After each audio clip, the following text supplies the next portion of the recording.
जहरीला कचरा अब जल रहा है और ये कैसे जलेगा, कब जलेगा, इसको लेकर सरकार से लेकर सुप्रीम कोर्ट तक बहुत बातें हुई। भोपाल की यूनियन कार्बाइड फैक्ट्री का कचरा आखिरकार जलना शुरू हो गया है। खबर केवल ये नहीं है कि कचरा जलना शुरू हो गया है, बल्कि ये भी है कि जहरीले कचरे को जलाने के लिए कैसे 41 साल संघर्ष करना पड़ा और आज वो दिन आ गया जब रासायनिक कचरे को आग के हवाले कर दिया गया। उम्मीद है कि अब मध्य प्रदेश की जनता को इस जहरीले कचरे से हमेशा के लिए मुक्ति मिल जाएगी। तो आज दिन भर क्या क्या हुआ, सब कुछ विस्तार से जान लीजिए। 41 साल का इंतजार खत्म कर लीजिए। सुप्रीम कोर्ट से हरी झंडी मिलने के बाद राम की कंपनी और प्रशासन ने कचरा जलाने के ट्रायल को पूरी तैयारी कर ली थी कि कैसे कचरा जलाना है। शुक्रवार को दोपहर होते होते कचरा जलाने का प्रोसेस शुरू कर दिया गया। कैसे, देखिए।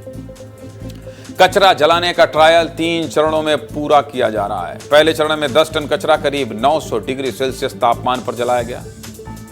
इसकी प्रोसेस शुक्रवार दोपहर 3 बजे शुरू हुई। इसके बाद दूसरे चरण में कचरे को जलाने के लिए तापमान 1200 डिग्री सेल्सियस तक ले जाया जाएगा। तीसरे चरण में गैस फ्लूइड को ड्रायर में डाला जाएगा। फिर कचरे को पानी और सोडियम सल्फाइड के घोल से गुजारा जाएगा। केमिकल को छानने के बाद राख को सुरक्षित जमीन में दफनाया जाएगा। इस प्रोसेस में 3 दिन का समय लगेगा। ये पूरी प्रक्रिया इसलिए बता रहा हूं ताकि आप समझ पाएं कि रासायनिक कचरे को नष्ट करने की प्रक्रिया पूरी तरह सुरक्षित है। समझ गया? कचरा जलाने की जितनी तैयारी मध्य प्रदेश प्रदूषण नियंत्रण बोर्ड और राम की फैक्ट्री ने कर रखी थी, उतनी तैयारी फैक्ट्री के बाहर प्रशासन ने भी कर रखी थी। फैक्ट्री के अंदर स्पेशल आर्म्ड फोर्स के 130 जवान थे, तो फैक्ट्री के बाहर कई थानों के करीब 650 जवान अलग अलग जगह पर तैनात थे। कुछ पुलिसकर्मी शहर भर में गाड़ियों से गश्त भी कर रहे थे। आसपास के सभी इलाकों में नाकाबंदी की गई थी। बिना इजाजत किसी को भी फैक्ट्री के आसपास से अंदर जाने की इजाजत नहीं थी। जब कचरे को जलाने का ट्रायल किया जा रहा था, तब राम की फैक्ट्री के अंदर और बाहर कैसा माहौल था, पुनीत रिपोर्ट भेजे हैं, देखिए। भोपाल की यूनियन कार्बाइड का कचरा पीतमपुर की राम के एनवायरो कंपनी में जलना शुरू हो चुका है। वो इंसिनेटर जिसमें कचरे का जलाने का प्रोसेस शुरू किया जा चुका है।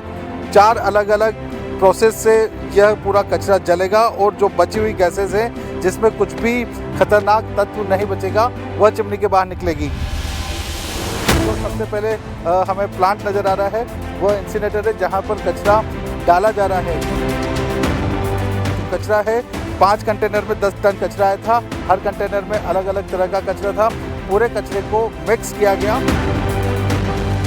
जो तीसरा चैम्बर हमें नज़र आ रहा है, जिसमें एक पाइप गोल शेप में घुमा हुआ भी नज़र आ रहा है, उसमें वो गैसेस पहुंचती है। उन गैसेस को वहां पर पानी और सल्फर के साथ मिक्स कर शांत किया जाता है। जो रैमकी के इंजीनियर्स हैं, टेक्नीशियंस हैं, उनके स्टाफ हैं, वो लोग उस प्रक्रिया को कर रहे हैं। पोल्यूशन कंट्रोल बोर्ड के अधिकारी और साइंटिस्ट उसका सुपरविज़न कर रहे हैं। जो भी मॉनिटरिंग हो रही है सभी अभी मानक सीमा के अंतर्गत है।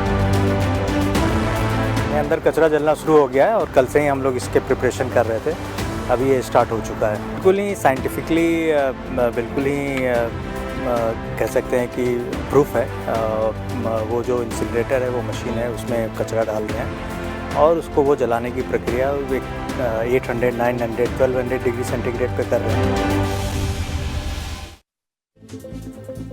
कचरा जलाने का ट्रायल सुरक्षित ढंग से शुरू किया जा चुका है। उम्मीद है कि ये 41 साल पुराना कचरा पूरी तरह से खत्म हो जाएगा, लेकिन इसके नाम पर हो रही राजनीति खत्म नहीं हो रहा है। कचरा जलाने का संघर्ष बरसों से चल रहा है और अब जब सुप्रीम कोर्ट से कचरा जलाने का रास्ता साफ हो गया है, तो मुख्यमंत्री डॉक्टर मोहन यादव ने क्या कहा है, वो पूरी तरह से नजर बनाए हुए हैं। सुन लीजिए।